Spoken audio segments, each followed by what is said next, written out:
done. That's good. And welcome back to another exciting episode of Extra Features Podcast. Today I have a fabulous guy. He's got a great film called Fragile. Yeah. Reagan Elkins, welcome to the show. Hey, thanks for having me. So we got to start at the beginning. Do you live in this town? I do. I do. I live in Okay. Chickasha, Oklahoma, fourth generation in Chickasha, actually. So I've been here for a while. So I gotta say, was this the most fascinating thing you've ever encountered there? It was definitely one of those things that I knew I needed to get my camera out when I saw a group of people, trying to get this inflatable leg lamp up on Main Street. I was like, holy cow, I need to film everything. It's something you don't see every day for sure. So just so I understand, you were here from day one pretty much then. Oh yeah, oh yeah. I've had people message me. In fact, the guy that came up with the idea, his name is Tim Elliott. He watched A Christmas Story, that famous Christmas movie, and you have this big scene where the dad in the movie wins this major award, and he pulls out this leg lamp and all that stuff. Well, Tim Elliott watched this film, and he was so intrigued by this leg lamp. On top of just being intrigued by it, he had just gotten off of a trip where he went and saw all these major, like large. Tourist traps, basically, like the world's largest beaver and the world's largest cross and all these different things. And so he and his family went and toured, and he got to thinking, why couldn't Chickasha, Oklahoma have something like this too? And so he came up with this idea of building a giant 50-foot leg lamp. And just like you would expect, a lot of people thought he was joking. I thought he was joking at first. But the guy was not joking. He was absolutely serious. And next thing we know, there's an inflatable leg lamp being put up. And not only did they put it up, but it went absolutely viral. So we're talking the local news picked it up, and then all their affiliates around the nation picked it up. And I knew at that point I needed to film every single thing that happens with Okay, this. we gotta slow this down. There's so much to discuss. When you were making this film, did you know you had technically a hero and a villain? And I was Absolutely so not. impressed by that. Yeah, absolutely not. There's definitely some that love it and some that absolutely hate it. And there's some clear characters in this thing. I had a producer from Nashville come down and watch this film a few months ago, and he goes, "Man, you couldn't have hired a casting director to find better characters for you." Oh, I 100% agree. And I was just, this is the people in my hometown are very opinionated, and so when it came down to the leg lamp, you had people that saw the tourism benefit, like Tim himself. You also had individuals that thought it was sexist, racist, Yeah. objectifying, whatever it was. And so the characters were pretty defined whenever this thing started rolling out. Oh no. Well, can I get into the characters? We know Sure, who. let's do it. Well, I want to start at the beginning. When people see this film, do they think it's a mockumentary? Because that's what I thought I was going into with the title and the whole thing. And literally halfway through your film, I stopped it and looked it up to see Yeah, if what I was watching was real. I I know. couldn't believe it. So I think Lisa is the villain. Yeah, Lori is her name. Yeah, Lori is the villain. Lori is definitely more of the I don't know if I would call either one of them the villain or the protagonist or antagonist. It just depends on your perspective, because Hold, some people will watch this and think, "Oh, well, it is sexist, it is objectifying, and they did steal the idea from Warner Brothers and blah blah blah blah blah." The other side is like, "Dude, it's a leg. Like it's bringing people to town. Like what's the big deal?" well, no, And when so she it depends said, on your perspective. my argument was when she went on, we have a red light district. I'm like, oh God, here we go. But Yeah, dude, there's some great one-liners in there. I gotta say, but by the end of the film, you have a 7.7 million people coming to your small town now. 7.7 million dollars that came into town from year 2022 to 23. So in 1 year time, there was $7 million extra revenue. So however many people that was, but hundreds of thousands of people have come into our community just because of a giant leg lamp. So even if you're opposed to it, you can't deny that the thing has worked. Oh, I'll guarantee if I'm anywhere near, I'm showing up. And I would have gone to all these things because I'm one of these people, wherever I am, like, oh, what? Oh, I'm going there. Yeah, Like, just because absolutely. I'm there. I don't know if I'd go to my way to see this, Hmm. but I would. Now, I have a weird question. You have a woman with a shop. Uh-huh. She's owning it very quickly, and she goes, "Oh yeah, we sell a lot of leg lamp." I wanted to see more of her shop, so I'm gonna Yeah. have to ask you what I missed. Is there more Christmas story stuff?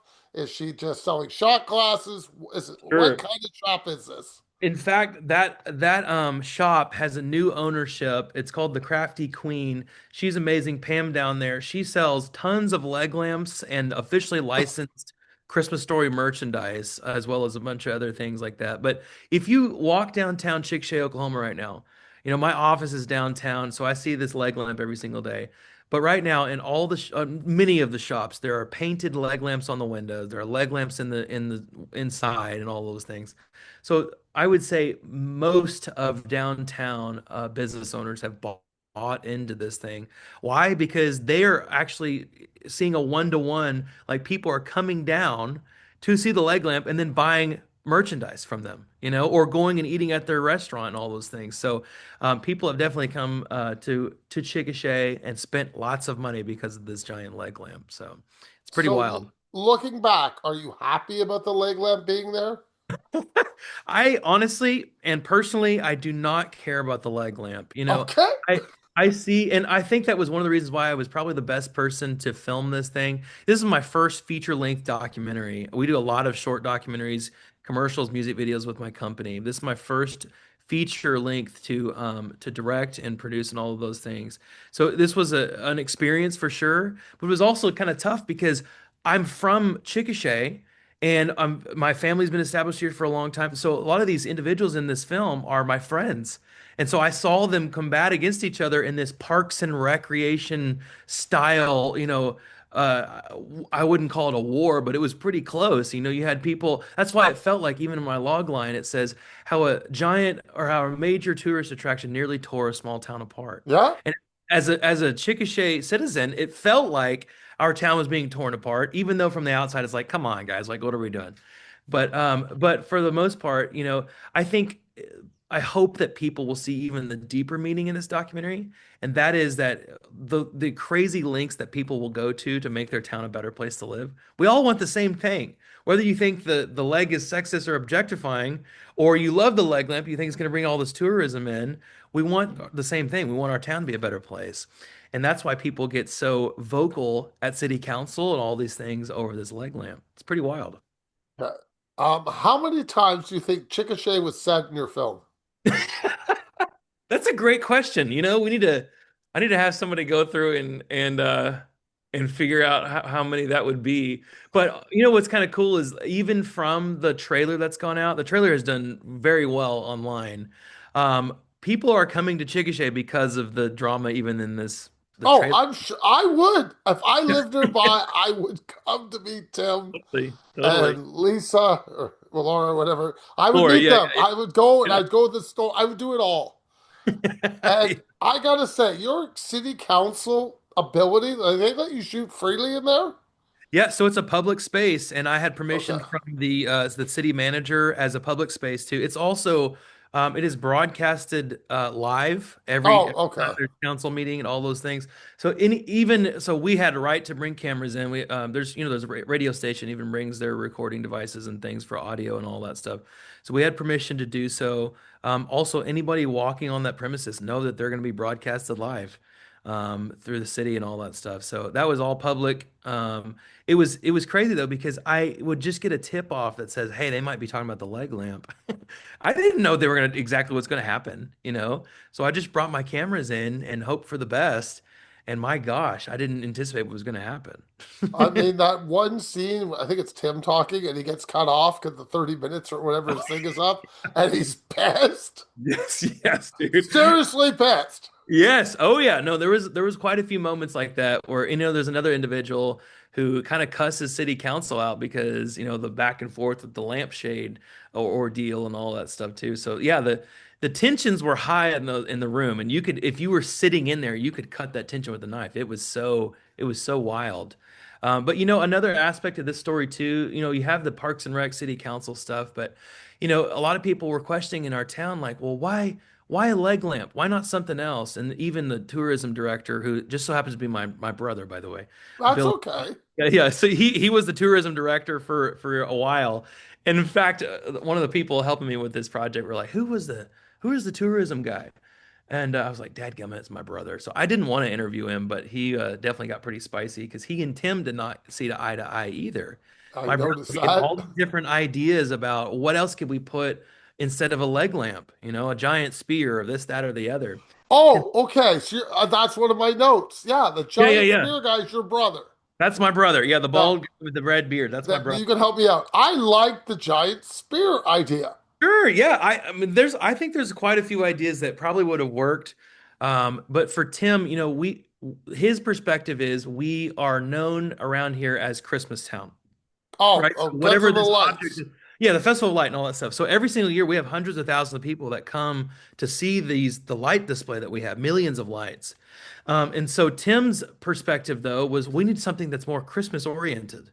And so you have this crazy, he watched this movie, so let's do a leg lamp.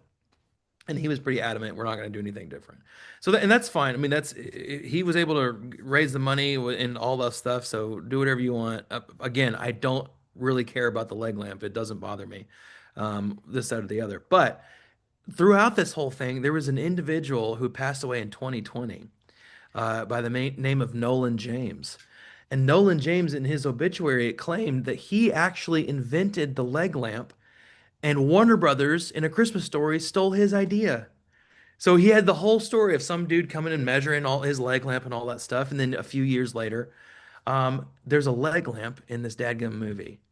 And so you have this tie-in to Chickasha America, believe it or not, for this leg lamp. Now, whether that's provable, it's absolutely not provable. Okay. We can't go back in time and ask who that person was and find out the name and the credits and all that stuff. But it just kind of it plays into the legend or the lore of this leg lamp and who actually owns it and who actually came up with the idea. Okay. So, Now your brother has seen the leg lamp, seen the tourism increased. yeah. Has he changed his opinion? Billy actually admitted, and even at the end, he says, you got to give it to Tim. Slow clap to Tim He Elliott. does say that. Yeah, because it did bring people to town. Now, whether he believes it's the right object or it could have been done with something else, he does not believe that the leg lamp was the one and only thing that could have saved Chickasha. So he personally still does not like the leg lamp. And he also, my whole family is in Kentucky now.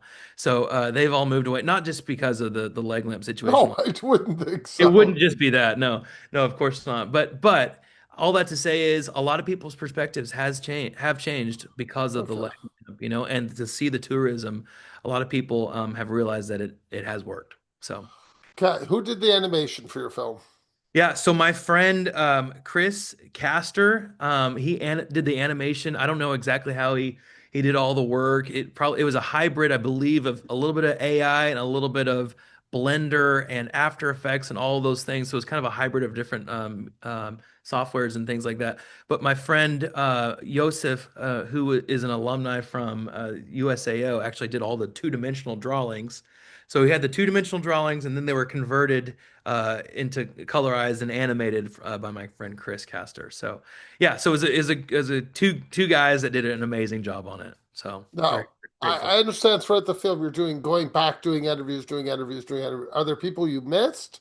And how long were your interviews normally? There's a couple people that we interviewed that did not make it in.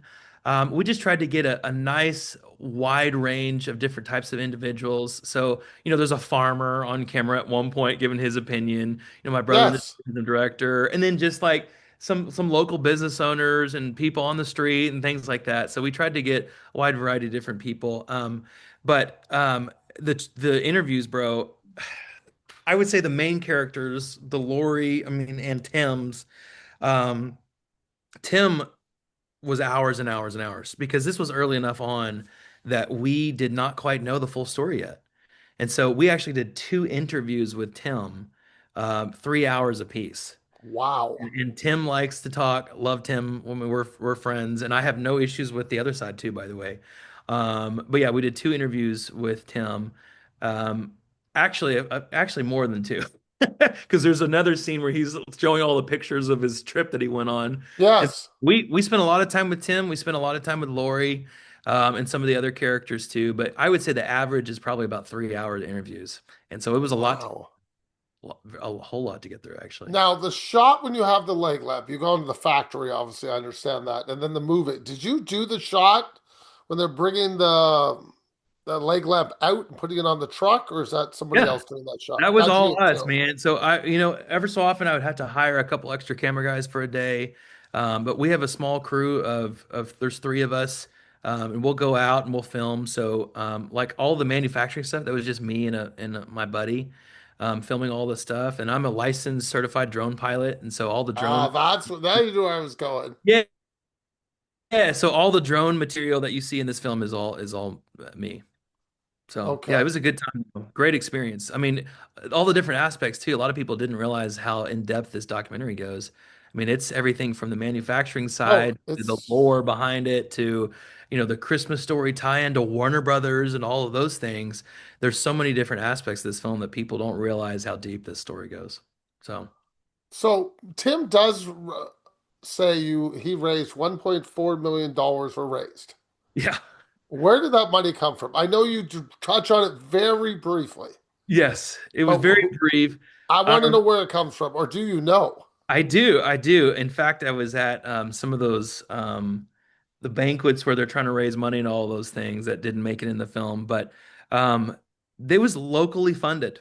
This was Okay. all people in the community that bought into the story, that would give $25,000, I think even more for certain other individuals, but the majority of it was $25,000 donations. So it was all donated money. And then, we had a local manufacturer who did all the fiberglass work on the leg lamp and all that stuff. And so it was all locally done. And it just goes to show, though, whether you love it or hate it, how far that a community like Chickasha will go to try to make a name for itself. We even at the beginning, we've kind of felt stagnant for years, haven't had a lot of people, and definitely over COVID, man.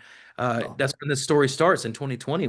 We had businesses closing and restaurants closing, and so we were kind of frantic to find a way to get past this and to bring people to town and spend money. And so they came up with this leg lamp idea, and sure enough, it brought people to town. no, now we've gone further. You do discuss taking out the angels and putting up leg lamps. Yeah, Yes. yeah, little And lamp. I think it's right near the end, and then they have the vote saying they're going to do it. Now, They did it have happen? so the vote it was a split vote. So whenever it's a split, it actually doesn't. It's a no Oh, okay. overall. So what happened was they went through it twice, where the angels were going to be replaced with the lampshades, and of course you had a lot of the conservative folks in town say, "Hey, we want the light of Christ at Christmas. We don't want the lampshades." And so you see the quotes at city council where they're quoting from the article or the movie. Yes. There it is, and pagan fire and all that stuff, and then they're comparing that directly with the angels. And I don't really have an opinion on either one way or the other. But the city council voted no the first time, and then the second time it was a split vote, so it was still a no. So to this day, you will not see lampshades, although I think that's something that may be brought up the next few years or so again, but I, that's to be determined. I think you need them. I think it kind of just fills the town a little bit more. Sure, man. I mean, I can see what people are getting at. It would bring, the tie in with the leg lamp and all that stuff. But, I think more of I hope that people in the community, what I really want for my community, um, is that I want them to realize that there are ways to go about doing things in a more unified fashion. I would think so. I hope that people will watch this and kind of sometimes when you turn the mirror on yourself and you realize like, oh crap, we could have worked together a little bit better. Yeah. Hope that this documentary will achieve that. That's one of my goals for this doc, was to kind of do that for my town. But for overall, I hope people will just see the intrigue, not only the Christmas story tie-in, but people broadly will see a small town that truly cares for themselves, that they want, they'll go to extreme lengths to make their town a better place to live. And that's really what the heart of this story is. Okay, I don't want to leave out the music because I think the music is so Yeah. good at this. There's some three decent songs I would say that really tie things in. Yes, there's other music, but you know the three I'm referring to. Totally, totally, totally. So the key track, the main theme is this song called Legs that I had my Yes. buddies. I really wanted originally. I was like, man, I want like ZZ Top or something like that. But you start doing the numbers. You Oh talk to these no. difficult, and it's like, I mean, unfathomable sometimes, and it's just a lot of money to license some a super famous song like that. But I've been working with this band. I grew up listening to them, a band called Aranda. I love their music, and I've been doing music videos for them for a while now. And I said, hey, guys, I really want a song, a feature song about legs for this film. And my friend Damien goes, dude, we got you. And Yeah, so they wrote and recorded that track. And I can't tell you how many people I've had reach out to me, text me, or on the street. I'm like, dude, where can I stream that song? I love it. And It's it a is not great out yet. song. It is legitimately Really? not out. No, you can't listen to it anywhere else except for this documentary right now. But that is something that's on their list. They're going to release it at some point, I hope. And It's such a good it's song. such a great track, bro. There's another song too, called Christmas Town. It's in the credits, and it's in the film as well. That's the Um, one right at the end, right? The yeah, very end song. Christmas Town, my friends, the Imaginaries, they licensed that song to us for this film. We actually did a music video called Christmas Town in Chickasha. So if you want to do a deep dive on Chickasha, you can look up Christmas Town Chickasha, and that was a music video we did. Gosh, probably in 2020 or 2021 or something like that. So, but we wanted to feature that song because Chickasha is kind of known as Christmas Town. So, One last thing. I love how they got I'm not going to ruin it because I want them to watch the film. How sure, they got the leg where it was. I yeah, thought that was brilliant. I did not know about that, and I thought that was the most fascinating thing. like how they put the leg lamp there. Where they were going to put it and why they put it there. I thought that was brilliant. I'd never heard of that. Like, I'll give them credit on that one. Somebody knows more than I do. Yes, yes, yes. Definitely for whoever's listening to this, watching it or whatever, go watch the film. There's so many different So aspects, and good. I It mean, there's was different aspects. I think people are going to be very intrigued by it. If you like Parks and Rec, a little bit of Tiger King, and A Christmas Story, I think you'll like this film. my So, biggest part of the film. I wanted more. yeah. I really don't think you could have given me more, but I mean, I would have just asked, oh, Lisa, what does she do? I see own a store. Yeah, Lori, Lori. so I keep calling her uh, Lisa. oh, Lori. it's all right. It's all right. Lori is a local business owner. I think she owns a couple different businesses in town, actually. But a lot of the people in this documentary are local business owners. Tim's a business owner as well, Yeah, and they're really they're invested in the community, and so they are very opinionated on what goes into our town or what does not, and so and everyone's entitled to their opinion. They can have which say is, whatever they yeah, I want. give you. Yeah, absolutely. And so I hope that people would see the intrigue, the small town intrigue. Always It's there. it's a Christmas movie, but it's also a tourism film. So over 2026, we're going to be putting it in festivals. We're going to also be pushing it as, I mean, it's a tourism movie too. So this is something you don't have to just watch at Christmas time. But on top of that, if people want to watch this film, it's right now it's actually getting on other sites right now. So it's on Fossum. You can watch it for free on Fossum. It's an app on your smart TV. It just got licensed to Tubi and YouTube Movies and TV recently, which is great. So people can watch it for free with ads and all that stuff. We're hoping for some other well-known sites as well. But if people just go to fragiledocumentary.com, it'll take you to all that stuff, and you can People, click I'm where telling you you, can watch it. watch this film. It's a delight. Before I let you go, I have three questions left. Yeah. So the first one's easy. Your favorite movie?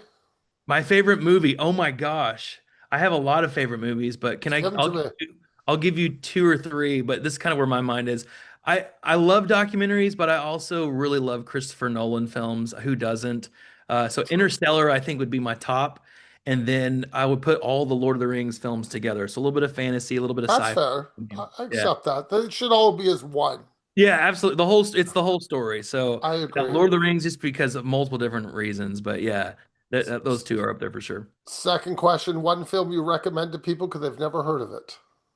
Ooh, because they've never heard of it. Well, I'd have to think about that one, man. Because most of the films I recommend, a lot of people will know them already.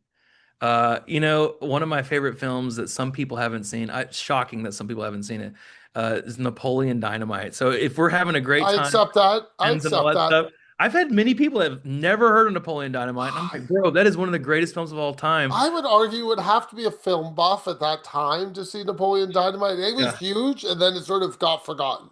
This is true. But yeah, and at first, I mean, it was crazy because the stats were they spent like $400,000 and it made back 40 million. And Yes. so it was a low budget film, but it did amazing. But now a lot of people that I've talked to haven't seen it. So that will Yeah, maybe vote one that Pedro. I'll mention. Vote Yeah. Pedro. Sure, bro. Yes. I Yeah, so love it. and Dynamite. Last one's really easy. This is an easy question. Your favorite ice cream flavor?